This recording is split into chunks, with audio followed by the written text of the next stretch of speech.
Hey guys, welcome back to another video. In this video, I will try to explain adjusted R square and R square, the difference between both, and with a live cam. So let's check this out. Okay, so ये blog मेरे को मिल गया था Google करने पे. So I want you to take a look into this and understand what is R square and R square, because let me first open the accelerator. Okay, so होता क्या है ना, तुम अपना मॉडल ट्रेन करते हो, राइट? ये तुम okay, this is your model, right? तुम इस मॉडल को ट्रेन करते हो और फिर लास्ट में क्या, मतलब मॉडल ट्रेन होने के बाद तुम उसे एवेलुएट करते हो. अब एवेलुएट करने के लिए तुम्हारे पास बहुत सी मैट्रिक्स होती हैं, बस उसमें से सबसे जो इंडस्ट्री ग्रेड मैट्रिक्स है वो कहीं ना कहीं आर स्क्वायर ही है. तो तुम देखते हो कि तुम्हारा आर स्क्वायर कितना आ रहा है, राइट? तो ये आर स्क्वायर होता क्या है एंड इसके ऊपर एडजस्टेड आर स्क्वायर क्या होता है, तो वो समझेंगे आज हम, ठीक है? तो पहले समझते हैं, मतलब ये ब्लॉग बढ़िया है तो इसी के थ्रू जाएंगे, राइट? तो आर स्क्वायर क्या होता है? R square, this is a measure of a variance of a regression model. R square either increase or remain same. अरे ये तो वैसी डेफिनेशन है. Let me go. Okay, R square is a measure of proportion of a variance for a dependent variables that is explained by the variance independent variable. That means that we are dealing with a regression problem, right? This is my y target variable, that independent variable, और यहाँ पे मेरे हैं x1 x2 that is independent variables, और हमें are square find करना है. तो ये आर स्क्वायर होता क्या है? तो ये आर स्क्वायर कुछ नहीं होता, ये सिर्फ एक चीज़ होती है जिससे हम अपने मॉडल को इवेलुएट कर पाते हैं कि हमारा मॉडल कितना परफॉर्म कर रहा है बेटर. तो इसमें होता क्या है कि हम क्या करते हैं, आर स्क्वायर की डेफिनेशन समझते हैं. सबसे पहले आर स्क्वायर होता क्या है? R square is the measure, it is a measure, it is use to evaluate our model, it is used to evaluate our model. It is the measure of a variance that is explained by those independent variable for the dependent variable. कि हमारा जो y hat है, जो हमारा target variable है, उसको कितना, उसका जो कितना वेरिएंस है, कितना प्रोपोर्शन ऑफ डेटा एक्सप्लेन कर पा रहे हैं independent variable, that is R square. ये हमें बताता है कि हमारा मॉडल कितना अच्छा परफॉर्म कर रहा है. इसकी वैल्यू जनरली लाई करती है 0 से 1 के बीच में. जितना क्लोज टू 1 उतना बेटर, और जितना क्लोज टू 0 उतना बेकार. क्या इसकी वैल्यू नेगेटिव में आ सकती है? हाँ, इसकी नेगेटिव में आ सकती है वैल्यू. नेगेटिव आने का मतलब क्या है? नेगेटिव आने का मतलब है कि भाई मॉडल बहुत बेकार परफॉर्म कर रहा है. 0 आने का कि मतलब बिल्कुल बेकार परफॉर्म कर रहा है, उसका कुछ प्रेडिक्शन नहीं है.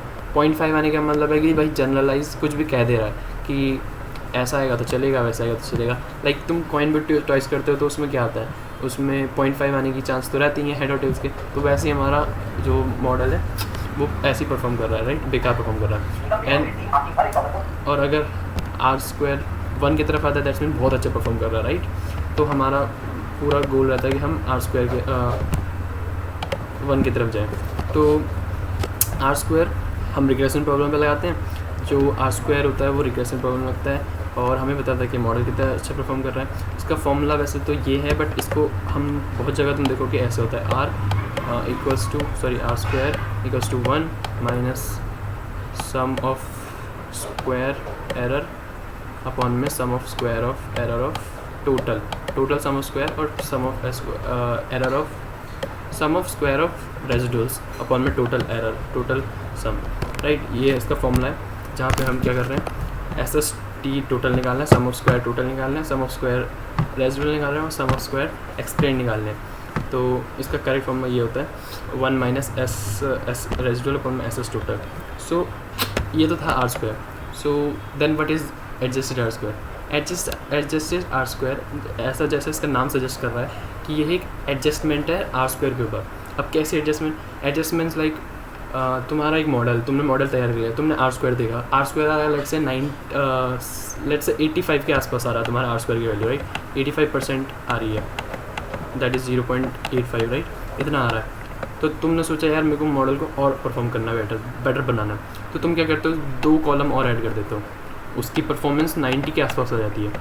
फिर तुम सोचते हो यार 1-2 फीचर और डाल के देखते हो क्या पता बढ़ जाए. तुम 2 डालते हो और बढ़ गई.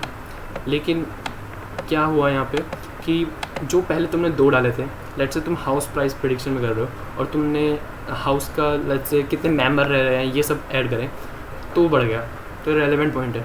लेकिन अगली बार में तुमने डाला लाइक जेंडर क्या है, लेट्स से कि कितने लोग रहना तो उसमें जेंडर क्या है। आई नो ये थोड़ा बहुत रिलेटिव है, बट लेट्स से कि अभी के लिए मानते हैं कि नहीं रिलेटिव है, तो क्या होगा, फिर भी बढ़ जाएगी आर स्क्वायर। क्यों, जबकि वो तो इररेलेवेंट था, तो तब तो नहीं बढ़ना चाहिए था। तो इसी को सॉल्व करता है एच जैसे आर स्क्वायर, ठीक है, कि भाई हम गलत को भी अगर ऐड कर लेते हैं तो एच जैसे आर स्क्वायर, उससे आर स्क्वायर को थोड़ा कम लगेगा, दैट्स वाई हमारा जो ओवरऑल मॉडल कैसे परफॉर्म कर रहा है वो दिखेगा हमें, रादर देन कि भाई हमने कोई सा भी फीचर डाल दिया और वो चल गया, ऐसा नहीं चाहिए हमें, राइट। तो इसका फॉर्मूला होता है 1 minus R square n minus 1 by n minus p minus 1, where n is the number of rows and p is the number of features and r square is the r square value. This is the adjustment on the r square that how our model performs, right? So this is adjust r square. इसका मोटा मोटा definition यही है, but अगर तुम्हें थोड़ा deep पढ़ना है तो आई विड सजेस्ट कि भाई 2-3 रिसोर्सेज दे दूँगा, you can go and just study by yourself. बाकी it is the that matrix that you should be learning, because अगर इंडस्ट्री में जाओगे क्वेश्चन पूछे जाएंगे इसके ऊपर, तो तुम्हें आना चाहिए, राइट। और इसका इंटरप्रिटेशन यही है कि भाई जितनी पॉजिटिव वैल्यू उतना बेटर हमारा, जितना क्लोज टू 1 उतना बेटर हमारा मॉडल, और जितना 0 की तरफ उतना बेकार मॉडल, राइट। लेकिन 1 होना करेक्ट, पूरा 1 होना भी बेकार है, क्यों, वो अगली वीडियो में बताता हूँ। वैसे तो ओवर फिटिंग है इसका आंसर अगर तुम्हें जानना है तो, बट या दिस वीडियो के लिए इतना ही है। एडजस्टेड और आर स्क्वायर के बीच में मैंने डिफरेंस बता दिया, ठीक है। Thanks for watching, bye.